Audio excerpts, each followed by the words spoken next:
My name's John Brawley. I'm a working cinematographer. I've actually had a really long relationship with SLR Magic.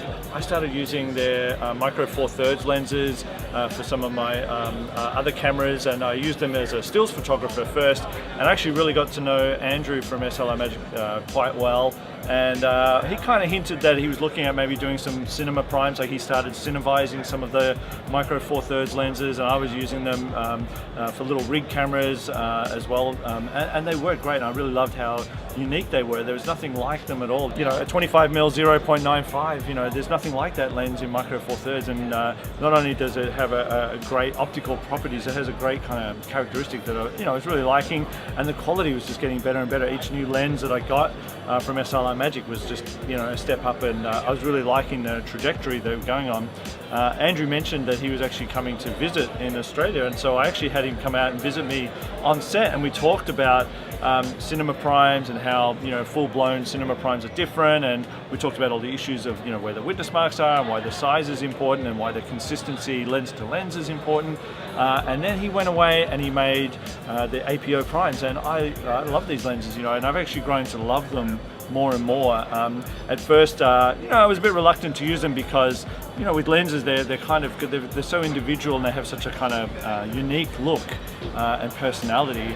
And when you're establishing the visual look of a show, you don't want to be kind of mixing and matching. But the last show I was just doing in Atlanta, The Resident, for Fox, was mostly Primos, and I started using the SLR Magics because they're a little bit smaller and a little bit lighter, and I have a particular operating style where I like to build the camera smaller, and I like the smaller size of the APO Prime. So I started thinking, well, let's see if I can get away with it. I tried it on a couple of shots, and they actually looked really good. They looked great, actually, and I really started to like the look of them more and more. So to me, they actually very closely match the Panavision Primos in terms of their character. They're not overly sharp, but they still have great kind of contrast and great kind of personality, and they're beautiful. The way they render faces is really nice, and the more I use them, the more I like them, and in fact, probably in the end, certainly for the last 5 or 6 episodes, is probably 30 or 40% of the show is shot with those APO Primes. So even though we had the Primos there, I really just preferred that smaller size.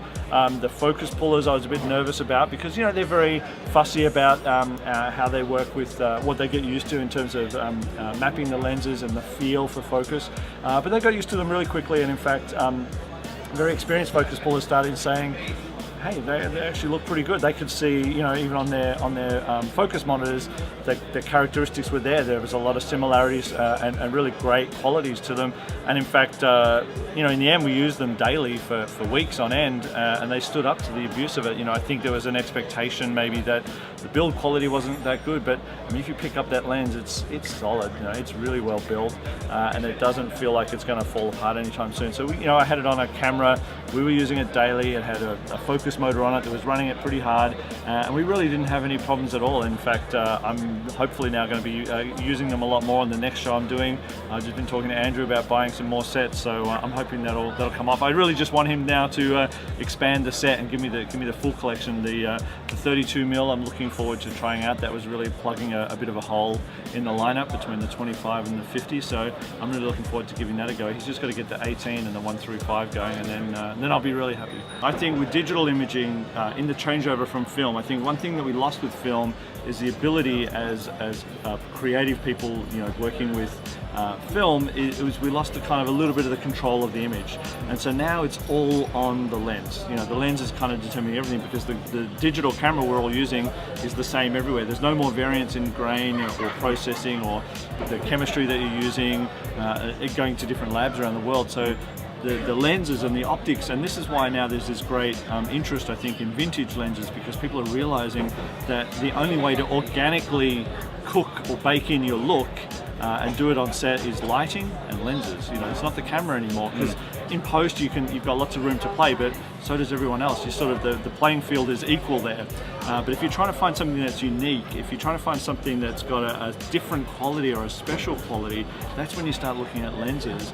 And that's what I really liked about, as I mentioned, even my early use of the SLR Magic lenses. Even though they're kind of considered initially, they were classed literally as toy lenses, but they can look great too for certain kinds of flash flashbacks or certain effects that you want to do.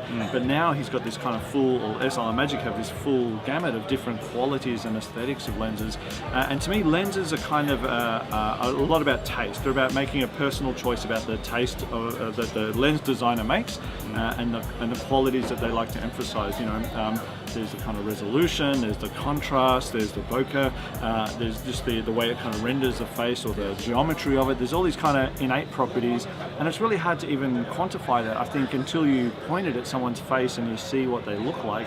You don't really know until you do that with the lens, and then that's when you get to know it. So I've been finding that with the SLR Magic lenses, especially the APOs, they're just really pretty. They're just really pretty. They're really subtle. They're not in your face. They're not overly sharp.